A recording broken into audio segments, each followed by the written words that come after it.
Ya, tanpa terasa hari ini kita sudah masuk minggu pertama di bulan Maret tahun 2022. Mari kita bersama-sama membuka Alkitab kita. Pembacaan kita pada pagi hari ini saya ambil dari Filipi pasal yang ketiga, ayat 1 sampai dengan ayat yang ke-14. Filipi pasal yang ketiga, ayat 1 sampai ayat yang ke-12 sampai dengan ayat yang ke-14. Judul dari perikop ini adalah kebenaran yang sejati. Ayat 12, bukan seolah-olah aku telah memperoleh hal ini atau telah sempurna, melainkan aku mengejarnya, kalau-kalau aku dapat juga menangkapnya, karena aku pun telah ditangkap oleh Kristus Yesus. Saudara-saudara, aku sendiri tidak menganggap bahwa aku telah menangkapnya, tetapi ini yang kulakukan, aku melupakan apa yang telah di belakangku dan mengarahkan diri kepada apa yang di hadapanku dan berlari-lari kepada tujuan untuk memperoleh hadiah, yaitu panggilan surgawi dari Allah dalam Kristus Yesus. Kalau kita memperhatikan perikop awal dalam pembacaan kita ini, maka kita melihat bahwa Rasul Paulus sedang menjelaskan tentang kebenaran Injil sebagai kebenaran yang sejati, dan juga di sekitar orang-orang yang berada di jemaat Filipi pada waktu itu, ternyata ada para pekerja-pekerja yang jahat dan penyunat palsu, dan mereka ini mencoba untuk memaksakan ataupun memasukkan tradisi ataupun kebiasaan yang berlaku dalam agama Yahudi ke dalam konteks kekristenan. Dan itu sebabnya Rasul Paulus menekankan kepada mereka supaya mereka tidak mengikatkan diri kepada tradisi, bahkan juga tidak berpegang kepada perkara-perkara lahiriah, dan memaksakan diri mereka untuk terus berada di dalam kehidupan yang lama sebagai orang-orang Yahudi. Dan Paulus memberikan 3 penegasan dalam perikop ini. Paulus memberikan 3 penegasan. Penegasan yang pertama, dia berkata, menuliskan hal ini lagi kepadamu. Itu artinya bahwa Paulus pernah mungkin menuliskan ataupun juga membicarakan hal ini kepada mereka, yaitu tentang kebenaran yang sejati dikaitkan dengan tradisi dan agama Yahudi. Artinya bahwa ini bukan yang pertama kali dia berbicara tentang kebenaran yang sejati. Ini bukan pertama kali dia berbicara tentang para pekerja-pekerja jahat dan penyunat-penyunat palsu yang ingin memaksakan keinginan mereka dan tradisi mereka dalam lingkup kehidupan orang percaya pada waktu itu. Kemudian dalam ayat 1 itu juga, dalam ayat 1b, dia juga mengatakan sebagai penegasan yang kedua, memberikan kepastian kepadamu. Jadi dia ingin memberikan penegasan tanpa keraguan dan dengan keyakinan yang kuat bahwa Injil itu adalah kebenaran yang sesungguhnya, yang harus dipahami, yang harus diyakini, yang harus dipegang, dan bukan agama-agama yang lain, bukan peraturan-peraturan yang lain di luar dari kebenaran Injil yang disampaikan oleh Rasul Paulus kepada mereka. Kemudian penegasan yang ketiga, ayat yang kedua, Paulus mengatakan, hati-hatilah terhadap anjing-anjing, hati-hatilah terhadap pekerja-pekerja yang jahat, dan hati-hatilah terhadap penyunat-penyunat palsu. Jadi Rasul Paulus mengulangi sampai 3 kali. Hati-hatilah, hati-hatilah, dan terus hati-hatilah. Kalau mungkin orang masa kini mengatakan, bawel, udah diomongin lagi, diulangin lagi. Tetapi justru Rasul Paulus sedang memberikan satu penegasan untuk mengingatkan mereka, supaya mereka benar-benar waspada dan hati-hati terhadap orang-orang yang diungkapkan di atas. Paulus juga memberikan penegasan dan contoh yang tegas bahwa ia tidak bermegah terhadap hal-hal lahiriah seperti yang mereka lakukan. Meskipun banyak hal yang bisa dibanggakan oleh Paulus sebab ia berlatar belakang yang sama dengan orang-orang Yahudi yang ada di sana. Paling tidak dalam perikop ini ada 4 hal yang bisa dibanggakan oleh Paulus. Yang pertama dalam ayat yang ke-5 dia berkata, aku disunat pada hari yang ke-8. Itu menunjukkan bahwa ia berasal dari keturunan Yahudi. Karena setiap orang Yahudi ketika lahir maka seorang laki-laki, maka dia harus disunat sebagai tanda perjanjian bahwa dia adalah umat Tuhan. Dan ini terus menerus dilakukan dalam kehidupan bangsa Israel. Dan itu artinya juga bahwa dia bukan orang proselit, yaitu orang-orang yang non-Yahudi kemudian masuk ke dalam agama Yahudi. Dan kemudian mereka harus melakukan satu persyaratan, bahwa orang-orang non-Yahudi ini yang disebut dengan proselit, mereka harus disunat sebagai satu persyaratan bahwa mereka masuk agama Yahudi, diterima dalam agama Yahudi. Dan Paulus mengatakan pada hari yang ke-8, dan itu dilakukan sejak dia lahir pada hari yang ke-8. Kemudian dalam ayat yang ke-5 dikatakan, aku adalah bangsa Israel. Dan ini menunjukkan juga bahwa dia bukan dari kaum lain, bukan dari bangsa lain di luar Yahudi, tetapi dia memiliki orang tua Yahudi dan dibesarkan dalam keluarga Yahudi, dan dia sebagai seorang warga negara Israel. Kemudian dalam ayat yang ke-5 dikatakan juga dia berasal dari suku Benyamin, dan itu artinya bahwa dia mau mengatakan kepada mereka, aku ini kan salah satu keturunan dari 12 suku Israel, dan di antaranya adalah suku Benyamin yang merupakan anak lelaki ke-12 dari Yakub yang masuk dalam keluarga Yahudi. Dan ini memberikan kemudian bahwa sesungguhnya aku memenuhi syarat untuk membanggakan diri dan bermegah dalam hal ini. Tetapi tidak hanya di situ saja. Ayat 5 kembali dia menegaskan bahwa aku ini adalah orang Ibrani asli. Itu artinya bahwa dia original, tulen, dan tidak perlu diragukan lagi. Tetapi walaupun dia memiliki 4 poin yang bisa membuat dia bermegah, bisa membedakan dia dari orang lain, bisa berbangga dengan hal itu. Bahkan dia enggak menjelaskan aku seorang Farisi sebagaimana disebutkan pernah di bagian lain. Aku adalah seorang ahli Taurat. Tetapi dia tidak sebutkan itu. Dia menyebutkan 4 perkara ini.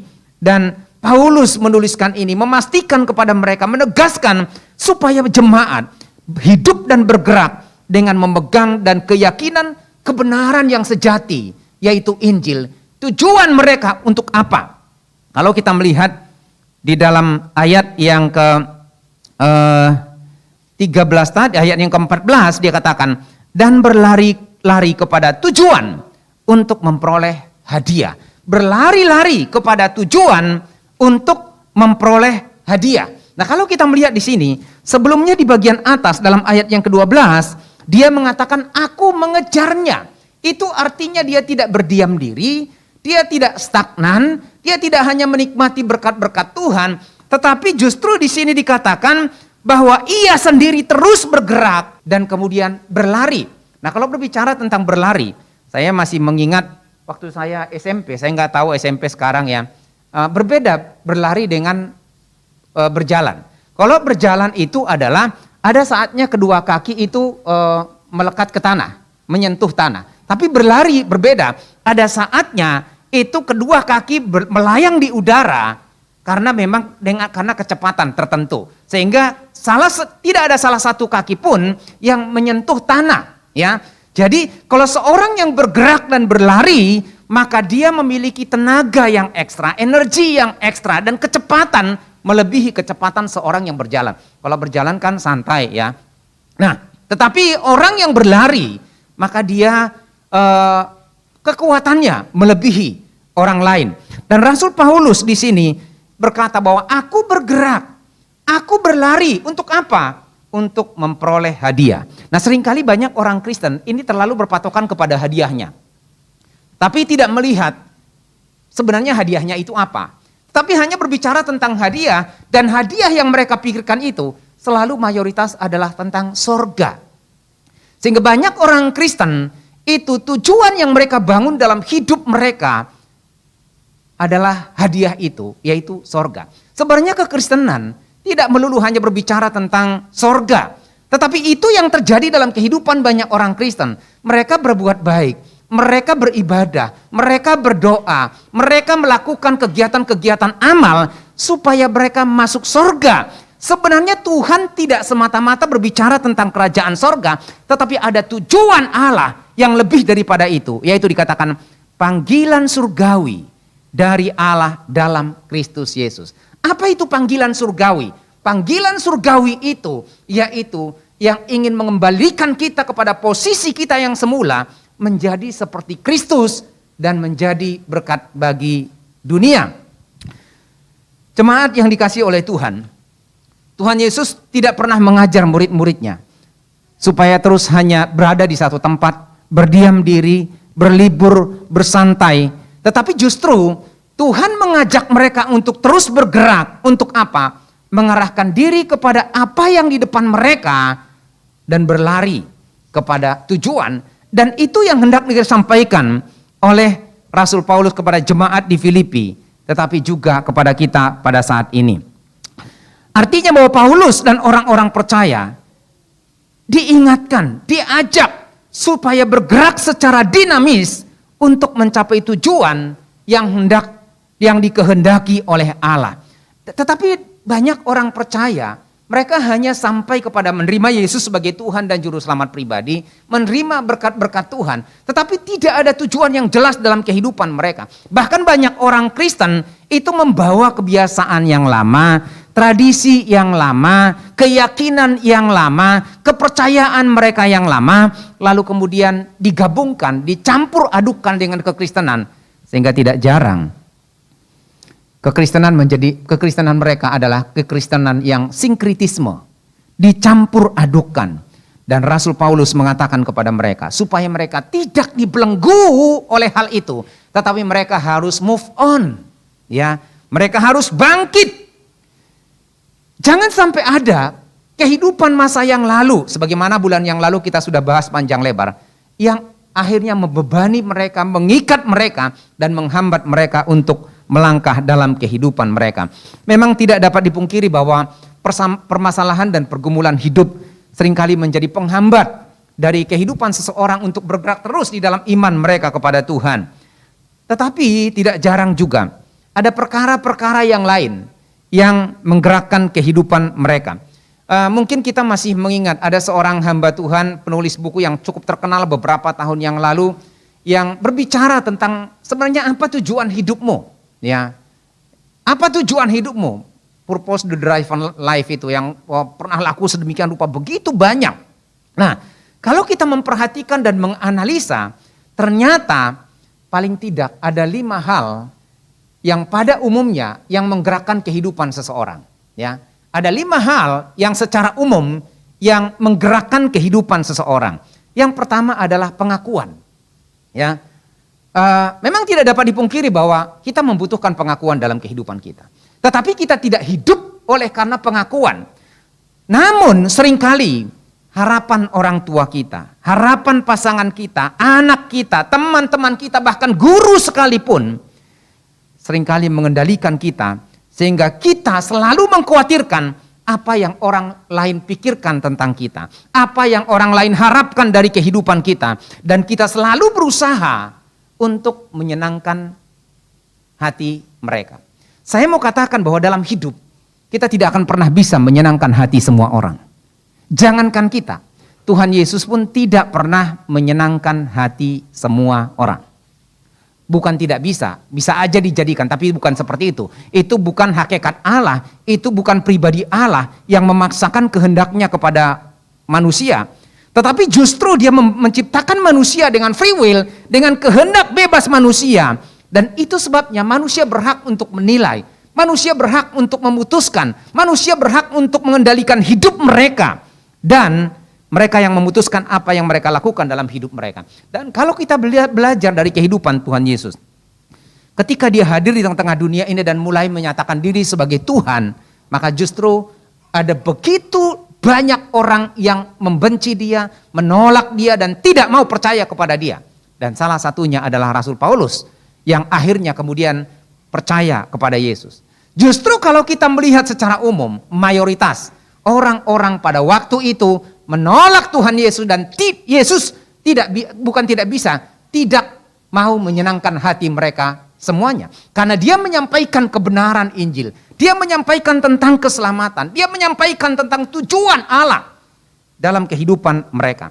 Tetapi seringkali yang mendorong kita, yang mengendalikan hidup kita, yang memotivasi kita, Justru bagaimana supaya mereka senang. Sebenarnya bukan itu yang seringkali akhirnya membuat kita terjebak dan kita bersandiwara, bahkan mungkin hidup kita ini tidak pernah mengalami ketenangan. Karena kita berorientasi, berpatokan kepada apa kata orang tua, apa kata pasangan, apa kata anak, apa kata masyarakat, apa kata orang-orang di sekitar kita. Memang tidak salah kalau apa yang dikatakan oleh orang-orang di sekitar kita itu menjadi introspeksi, menjadi masukan bagi kita. Tetapi bukan itu yang mengatur hidup kita, yang menentukan hidup kita. Karena orang yang hidup hanya karena pengakuan orang lain, maka orang ini adalah salah satu menjadi orang yang paling malang. Karena mereka tidak akan pernah mengalami kebahagiaan dalam hidup mereka. Yang kedua, ini saya singkat-singkat aja membawa. Yang kedua adalah yang menggerakkan banyak orang itu uang atau materi. Ya, uang atau materi. Nah, barangkali hari-hari ini Bapak Ibu kalau mengikuti berita uang dan materi itu begitu sangat mendominasi berita-berita online. Bahkan bukan hanya berita online, bahkan mungkin berita-berita yang mendominasi di negara ini saat ini ada dua hal. Yang pertama adalah perang yang sedang terjadi di Ukraina. Tetapi yang kedua saya kira ada yang bisa menebak apa? Apa Bapak Ibu? Crazy rich. Ya, ada sultan di mana-mana. Ada sultan di Jakarta Selatan, ada sultan dari Medan, ada sultan dari Surabaya, Crazy Rich Surabaya, Crazy Rich Medan, Crazy Rich dan segala macam itu. Dan perlu kita memang ingat kembali bahwa sebenarnya tidak ada yang salah dengan materi atau uang. Alkitab sendiri tidak pernah mengatakan bahwa uang adalah akar dari segala kejahatan. Benar atau tidak? Apakah Alkitab pernah mengatakan bahwa uang adalah akar dari segala kejahatan? Tidak. Tetapi yang menjadi akar dari segala kejahatan itu adalah cinta uang. Bukan karena uang, tetapi cinta uang. Boleh seseorang punya uang yang banyak, boleh seseorang menjadi kaya raya, boleh mereka mengumpulkan uang sebanyak-banyaknya.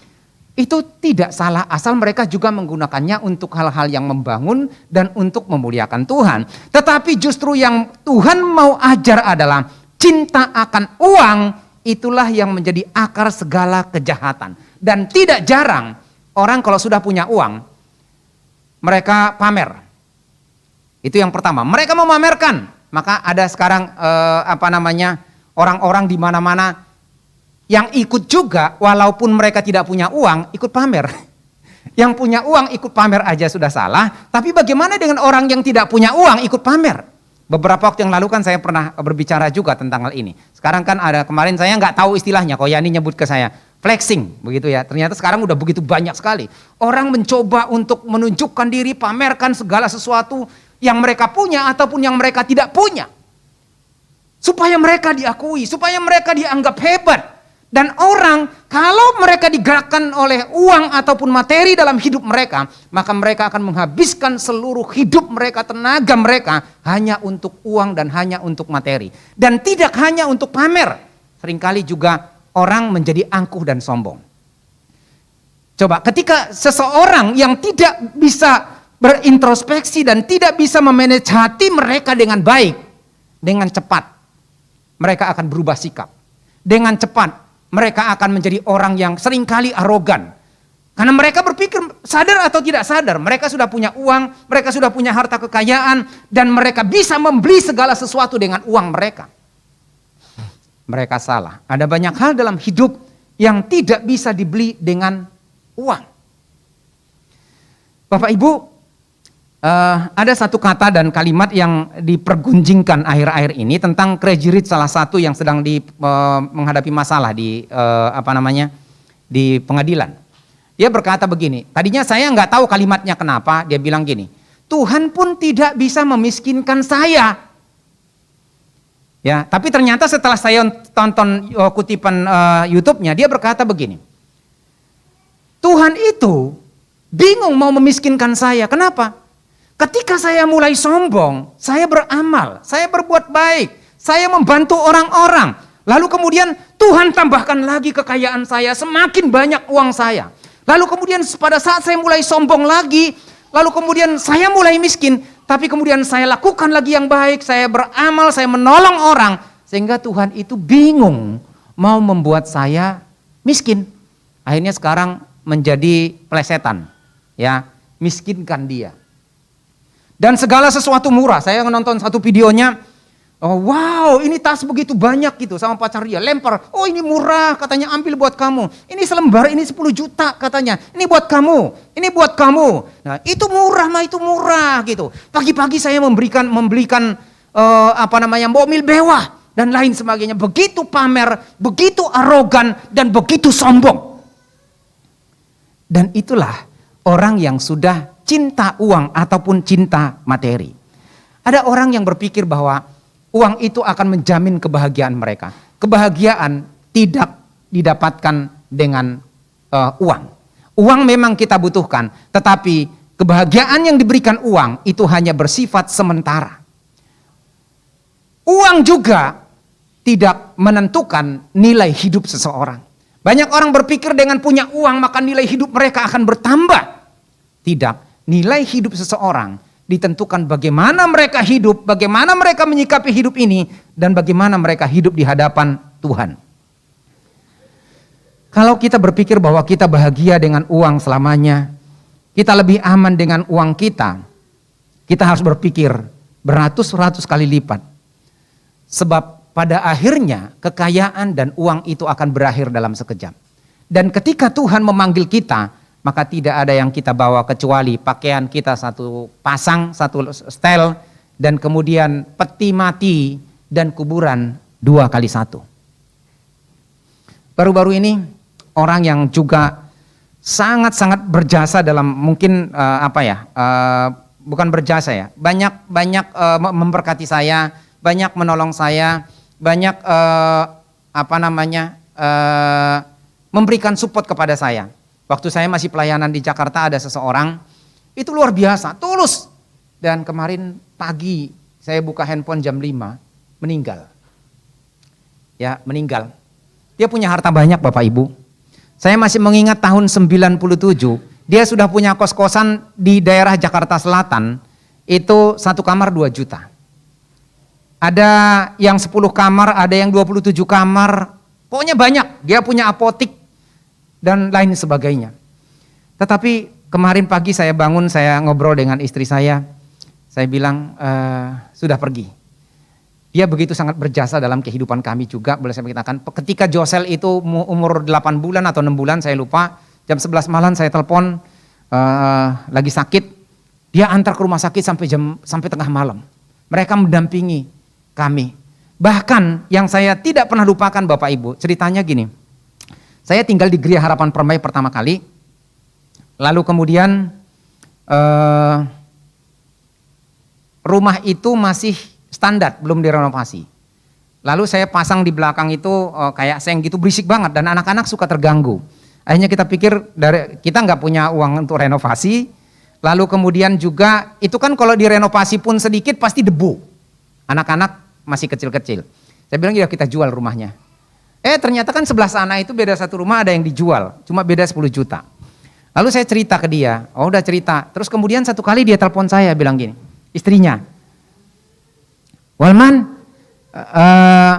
apa udah jadi dibeli rumahnya? Saya bilang belum tante, karena rumah saya belum terjual, saya bilang. Terus dia bilang, berapa rumah itu dijual? Mau dibeli, yang mau dibeli itu. Saya bilang 170 juta. Kamu punya uang berapa? 10 juta. Ya, itu rumah 170 juta, saya punya 10 juta. Ya udah, sekarang tante transfer 160 juta. Buat apa tante? Saya bilang. Ya udah kamu pakai dulu, nanti rumahmu laku, itu baru ganti. Saya agak bingung dan kaget begitu. 160 juta tahun 2003 Bapak Ibu. Itu enggak sedikit. Ya, harga rumah 1 M mungkin sekarang, ya, 1 M lebih. Nah, saya cuma berpikir gini, kapan rumah ini laku? Saya bilang, tante, ini saya nggak tahu kapan loh rumahnya laku. Nggak usah dipikirin, yang penting kamu beli dulu itu. Ditransfer Bapak Ibu. Wow, si tante itu masih hidup sampai sekarang, tapi suaminya kemarin meninggal. yaitu kita kehilangan begitu. Tapi satu hal yang saya lihat, berapa banyak harta yang dia punya. Dan tidak ada yang dibawa. Hanya pemakaman dan pakaian satu setel. Tetapi kenapa begitu banyak orang yang kemudian bangga, lalu kemudian begitu sombong dan angkuh dengan materi yang mereka punya dan mereka bergantung kepada materi-materi tersebut. Bahkan tidak jarang itu memisahkan mereka dari keluarga mereka atau saudara mereka. Tetapi ada banyak orang memang hidup karena digerakkan oleh materi atau uang. Yang ketiga, ada begitu banyak orang juga yang hidup digerakkan oleh karena rasa takut. Kenapa mereka takut? Karena memang ada masa lalu yang mungkin traumatis dalam kehidupan mereka, yang menyebabkan mereka takut. Atau mungkin pola didik yang salah dari orang tua yang seringkali menakut-nakuti mereka. Contoh misalnya gini, contoh ini tidak berkaitan dengan ini sama secara total. Jadi maksudnya gini, kenapa seorang takut terhadap gelap? Karena mungkin dulu ditakut-takuti kalau gelap, sehingga tidak berani tidur kalau gelap. Kenapa seorang takut terhadap kecoak? Karena juga dibuat seperti itu. Kalau kami di kampung dulu, kecoak nggak perlu ditakutkan, nggak perlu jijik, ya udah hadapin aja begitu. Tapi karena memang kita dibiasakan dengan seperti itu, akhirnya kita takut. Demikian juga banyak orang tua yang mendidik anak-anak mereka, lingkungan juga memperlakukan mereka, pengalaman traumatis mereka, akhirnya itu yang menggerakkan kehidupan mereka. Dan kita memang tidak bisa pungkiri bahwa kita adalah produk masa lalu, dan masa lalu kita itu menentukan hidup kita, tapi bagaimana kita bisa mengelola itu. Tetapi ada orang yang memiliki kecenderungan bahwa ketakutan mereka pada masa lalu, pengalaman mereka masa lalu, itu yang menggerakkan mereka. Jadi takut nggak punya uang. Kalau dalam batas tertentu wajar, nggak masalah. Tapi kalau ketakutan itu yang berlebihan, sehingga mereka bekerja, mereka sekolah, mereka melangkah selalu digerakkan oleh ketakutan, maka orang ini juga tidak akan pernah mengalami kebahagiaan dalam hidup mereka. Yang keempat adalah rasa bersalah, juga seringkali yang menggerakkan kehidupan seseorang. Mereka akan menghabiskan seluruh hidupnya dengan tekanan dan bayangan yang bersalah. Mereka mencoba melarikan diri dari perasaan itu dan berusaha menyembunyikan perasaan bersalah mereka, penyesalan, rasa malunya, bahkan sepanjang hidup mereka selalu dibayang-bayangi oleh perasaan bersalah mereka. Itu artinya bahwa mereka tidak menyelesaikan permasalahan masa lalu mereka. Mereka tidak bisa berdamai dengan diri mereka, dan kemudian mereka hanya berkutat dikuasai oleh rasa bersalah mereka, kepahitan mereka. Dan akhirnya mereka tidak pernah bisa bebas dari situ dan melakukan segala sesuatu seturut dengan kehendak Tuhan. Yang kelima, ini saya tidak panjang lebar Bapak Ibu, kepahitan. Ya. Kita tahu bahwa dalam kehidupan kita tidak semua selamanya itu indah. Tidak semua berhasil. Tidak semua jalan yang kita tempuh itu rata. Tidak semua yang membahagiakan kita. Ada kalanya hal yang menyakitkan, kekecewaan, bahkan tidak jarang mungkin itu mempermalukan kita. Dan itu sebabnya seringkali akar pahit, kepahitan yang dialami seseorang mendorong kehidupan mereka. Jadi mereka bekerja, mereka ke gereja, apapun yang mereka lakukan, mereka didominasi dan didorong oleh kepahitan hidup mereka. Dan biasanya orang-orang seperti ini adalah orang-orang yang sensitif. Tetapi, Tuhan mengajar kita supaya kita bergerak dalam hidup ini dengan tujuan yang ditetapkan oleh Allah. Tujuan apa itu? Ya kalau dalam kehidupan kita sebagai orang percaya menjadi serupa seperti Kristus dan menjadi berkat bagi dunia. Tetapi ini juga berpengaruh tujuan apapun dalam hidup kita di dunia ini, bahkan dalam iman kita, itu sangat bermanfaat. Ya kita harus menetapkan tujuan kita, karena memang banyak orang mereka melakukan apapun tanpa tujuan. Ya, bisa kita bayangkan kalau orang melakukan sesuatu tanpa tujuan, maka mereka akan terombang-ambing ke sana kemari. Mereka akan hidup ditentukan oleh keadaan dan situasi. Dan mereka tidak tahu apa yang mereka lakukan besok dan hari ini. Mereka kebingungan dalam hidup mereka. Kembali, secara singkat saya akan menyampaikan bahwa kalau kita memiliki tujuan yang jelas dalam hidup kita, bergerak dengan tujuan, maka ada banyak hal berkat yang akan kita alami dalam hidup kita. Sama seperti Rasul Paulus tadi, ya, dikatakan dia berlari untuk satu tujuan, untuk memperoleh hadiah. Tapi hadiah itu apa? Panggilan surgawi. Ya, yang pertama, apa manfaatnya kalau kita memiliki tujuan dalam hidup kita? Itu memberi kita makna yang lebih dalam hidup kita. Memberikan makna hidup yang lebih dalam kehidupan kita. Tuhan menciptakan kita ini dengan satu tujuan, ya, dengan satu tujuan untuk menyenangkan hati Tuhan. Ya, Tuhan menciptakan kita ini serupa dan segambar dengan Dia, dan hidup kita ini bermakna. Nah, tetapi kita tidak akan pernah bisa memahami tujuan hidup kita di dalam Tuhan kalau kita tidak mengenal Tuhan, apalagi kita tidak hidup dalam persekutuan dengan Tuhan. Seseorang hanya mungkin mengenal tujuan Allah dalam hidup mereka ketika mereka bergaul karib dengan Tuhan, ketika mereka hidup di dalam Tuhan, ketika mereka mengenal Tuhan secara cukup, baru mereka akan mengerti tujuan hidup mereka. Sebaliknya, kalau kita tidak mengenal Tuhan, maka kita akan menjalani hidup ini dengan sembarangan. Bapak, Ibu, dan saudara yang kekasih dalam Tuhan,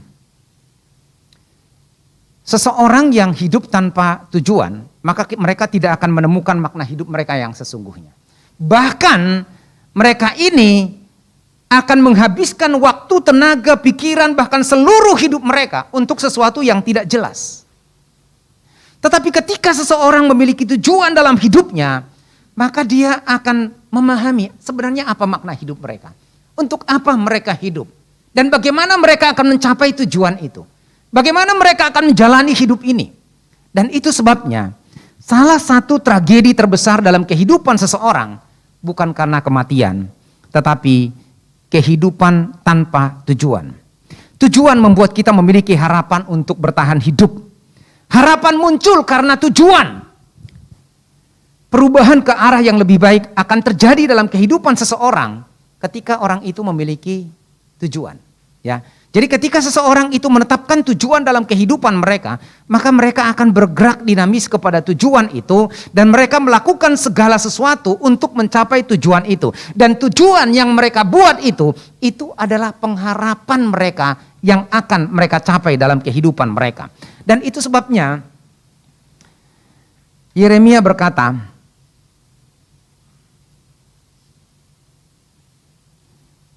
Yesaya berkata begini. Sebab aku itu mengetahui rancangan apa yang ada padaku mengenai kamu, yaitu rancangan damai sejahtera, bukan rancangan kecelakaan, untuk memberikan kepadamu hari depan yang penuh dengan harapan. Nah, Yesaya betul memahami bahwa ketika dia hidup di dalam rancangan Tuhan, maka dia menemukan makna hidup yang sesungguhnya, dan kemudian dia akan menjalani hidup ini untuk mengarah kepada tujuan dan rancangan yang sudah ditetapkan oleh Allah. Banyak orang, Bapak Ibu, akhirnya dalam hidup mereka karena merasa tidak berarti lagi, tidak berguna lagi, mereka capek dalam hidup ini, sehingga seringkali mereka menjadi berputus asa. Bahkan Yesaya pun pernah berputus asa, Bapak Ibu. Dalam Yesaya 49 ayat 4, Yesaya berkata, aku telah bersusah-susah dengan percuma, dan telah menghabiskan kekuatanku dengan sia-sia dan tidak berguna. Karena dia sudah berusaha dengan sekuat tenaga, dia sudah berjuang melakukan tanggung jawabnya, tetapi tidak ada orang yang mau percaya dan berbalik kepada Tuhan. Seolah-olah dia tidak bermakna dan tidak bernilai. Bahkan mungkin kita mengingat Ayub. Kita tahu bahwa Ayub mengalami beban dan pergumulan yang begitu berat. Setelah dia sukses mencapai puncaknya, maka semua ludes. Itu sebabnya dalam Ayub 7 ayat 16 berkata, aku jemu, aku tidak mau hidup untuk selama-lamanya. Biarlah aku, hari-hariku hanya seperti hembusan napas saja. Jadi dia berasa bahwa di tengah-tengah pergumulan yang dia hadapi, di tengah-tengah masalah yang sedang terjadi yang begitu berat pada saat itu, aku sudah capek. Untuk apa aku hidup? Aku sudah tidak bermakna lagi. Dan memang seseorang akan merasa bermakna kalau dia bisa menjadi berkat buat orang lain. Bukan untuk mendapat berkat dari orang lain. Menjadi berkat bagi orang lain, dia menemukan makna hidupnya. Jadi kalau kita memiliki tujuan dalam hidup kita, maka kita akan menemukan dan melihat, merasakan makna hidup yang sesungguhnya. Yang kedua adalah, kalau seseorang memiliki tujuan dalam hidup mereka, maka itu akan mempermudah hidup mereka sendiri. Kenapa demikian? Karena tujuan menetapkan apa yang kita kerjakan dan apa yang tidak kita kerjakan. Sebagai satu contoh, ketika seorang arsitek sedang mempersiapkan gambar untuk satu bangunan, maka yang menjadi patokan dari pekerjaan dan seluruh material yang akan disediakan adalah gambar yang sudah dibuat, ditetapkan. Bagaimana bentuknya, bagaimana pondasinya, berapa banyak ruangan yang dibutuhkan, berapa luasnya dan segala macam. Dan ini adalah patokannya. Dan itu akan mempermudah orang itu, mandor, para pekerja, semua untuk mencapai tujuan mereka untuk membangun bangunan tersebut. Tetapi bisa kita bayangkan, kalau seorang pemborong tidak membuat acuan, gambar, tujuan, pokoknya berkata begini, saya mau bangunan kantor. Tapi enggak jelas. Itu akan menyulitkan dia dan menyulitkan orang lain. Harusnya kan sudah terperinci berapa banyak material yang dibutuhkan, berapa banyak biaya yang dibutuhkan, berapa banyak pekerja yang akan bekerja, lalu kemudian berapa lama ini akan dikerjakan, material apa yang akan dipakai, dan semua itu berapa banyak kunci, berapa banyak besi, berapa banyak grendel, berapa banyak, semua itu sudah terperinci. Dan itu akan mempermudah, karena memang ada tujuan yang jelas, bangunannya seperti ini, lalu kemudian unsur-unsur yang dipakai seperti ini. Dan biasanya, tujuan menjadi patokan yang kita pakai untuk mengevaluasi kegiatan-kegiatan kita. Mana yang penting dan mana yang tidak penting. Bahkan mungkin kita akan bertanya dalam hidup kita, apakah yang saya lakukan hari ini membantu saya, mendatangkan yang baik dalam hidup saya, atau ini adalah tindakan dan perbuatan yang menyulitkan saya, bahkan membuat hidup saya menjadi sia-sia. Saya kadang-kadang bingung melihat anak-anak muda, bukan hanya anak-anak muda. Orang tua pun seperti itu. Mereka bisa nongkrong berjam-jam, bahkan sampai pagi. Yang jadi pertanyaannya adalah, pernah nggak mereka menentukan tujuan dalam hidup mereka? Kalau mereka juga tidak menentukan tujuan dalam hidup mereka, kemana hidup mereka akan bawa? Apa yang mereka lakukan? Berapa banyak waktu, tenaga, dan pikiran akan hilang begitu saja? Ya, di daerah saya di kampung sana, itu suka bapak-bapak gitu, nongkrong di lapo, mereka nyanyi-nyanyi, mereka minum dan lain sebagainya. Enggak peduli di rumah sudah ada makanan atau tidak, istri masih kerja begitu, istri yang malah jadi tulang punggung. Banyak orang seperti itu. Mereka menghabiskan hidup mereka tanpa tujuan, yang penting bisa menjalani hidup ini, bisa makan atau minum cukup. Ironis sekali ya, orang-orang yang tidak memiliki tujuan akan berusaha untuk melakukan terlalu banyak hal, dan itulah yang menyebabkan mereka stres, tertekan, kelelahan, dan kemudian mengalami konflik. Mustahil bagi kita dapat melakukan segala hal yang orang lain inginkan dalam kehidupan kita. Kita hanya memiliki cukup waktu untuk melakukan hal-hal yang penting yang sebenarnya Tuhan kehendaki dalam kehidupan kita. Yang ketiga, kalau seseorang memiliki tujuan, maka mereka akan memiliki fokus dan prioritas. Ya, orang yang memiliki tujuan, maka mereka akan fokus dan prioritas. Sama halnya seperti yang saya katakan tadi, ketika seorang arsitek hendak membangun bangunan, maka tujuannya untuk membangun itu, fokusnya di situ, gambarnya di situ, dan gambar inilah yang memberikan mereka arahan. Sama seorang pelukis misalnya. Seorang pelukis, dia sudah punya bayangan. Karena biasanya kan seorang pelukis itu pasti kan bayangannya itu kan dia orang-orang ini punya ide, punya gambaran apa yang akan dibuat. Dan fokusnya adalah apa yang sudah dipikirkan yang menjadi tujuannya. Contoh misalnya, kadang-kadang kan kalau orang foto, ada yang lucu foto. Mereka tidak mengerti fokus mana yang akan mereka foto. Hanya wajahnya doang. Pergi foto di Danau Toba, tapi wajahnya yang gede di foto. Gitu. Pergi di tempat yang bagus, misalnya istilah orang sekarang mengatakan Instagramable gitu ya. Sebenarnya kan yang mau ditunjukkan itu kan tempat itu. Tapi mukanya yang dibuat gede-gede gitu. Kadang-kadang saya ngelihat foto orang, ini muka udah bergelombang-gelombang begitu ya. Ada jerawat begitu banyak dan segala macam. Tapi mukanya itu lebar. Memenuhi lebih dari separuh foto tersebut. Ya, yang menjadi pertanyaannya adalah fokusnya sebenarnya yang mana? Ya, kalau memang Kalau itu pas foto, pastikan fokusnya wajah, ya, supaya kelihatan. Tapi kalau misalnya kita jalan-jalan di satu tempat, ada pemandangan, harusnya kan fokusnya pemandangan itu. Kalau kita lagi makan, harusnya kan yang fokusnya itu makanannya, karena itu yang mau ditunjukkan. Atau fokusnya kita gitu supaya, wah orang lagi ngelihat saya lagi makan gitu. Makanan apa yang saya makan gitu. Nah sebenarnya kan ada fokusnya. Dan ketika seseorang memiliki tujuan, maka mereka misalnya pergi ke Danau Toba. Tujuan mereka adalah jalan-jalan. Wah, dia mengabadikan foto Danau Toba lebih gitu.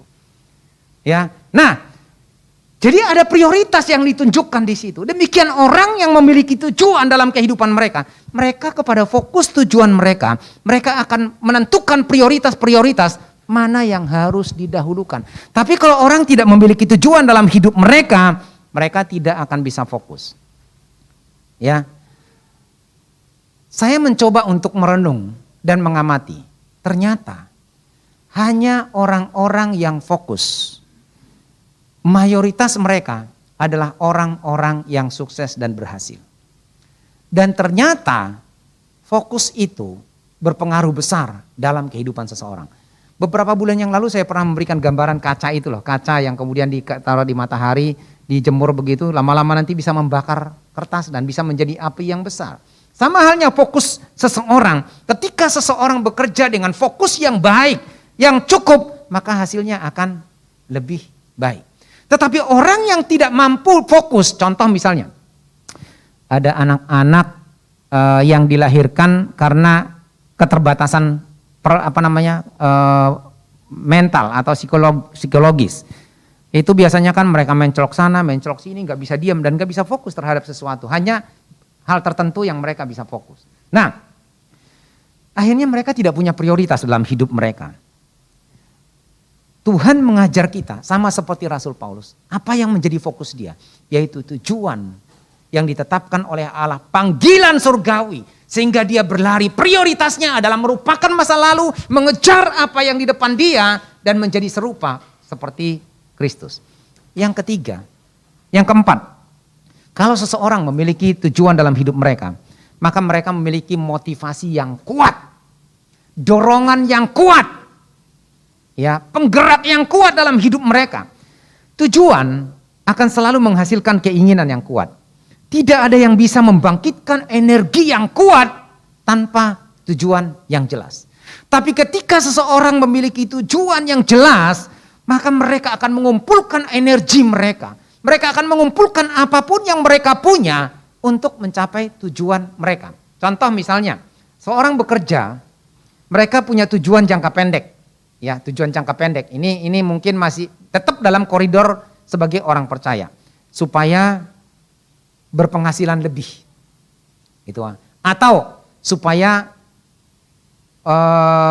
mendapatkan penawaran naik jabatan. Itu. Maka karena fokusnya untuk itu, maka tentu dia akan prioritaskan kegiatannya, aktivitasnya, pikirannya untuk dua hal ini. Maka dia akan berusaha, dia akan datang dengan tepat waktu, dia akan berdisiplin, dia akan mengerjakan yang terbaik, dia akan sungguh-sungguh, dia akan bekerja keras, dan itu memotivasi dia. Tapi kalau seorang bekerja, ya pokoknya bekerja ya bisa dapat uang, bisa makan, sudah sampai di situ. Enggak ada yang membuat dia bekerja lebih baik. Sama halnya banyak orang di gereja seperti itu. Ada begitu banyak orang Kristen datang ke gereja, enggak punya tujuan yang jelas. Yang penting mereka datang ke gereja, enggak tahu mau ngapain. Pokoknya datang ke gereja, ikut nyanyi, mendengarkan firman Tuhan, cukup sampai di situ. Tetapi tidak ada target jangka pendek maupun jangka panjang dalam hidup mereka. Sehingga tidak ada yang menjadi prioritas ketika mereka datang beribadah kepada Tuhan.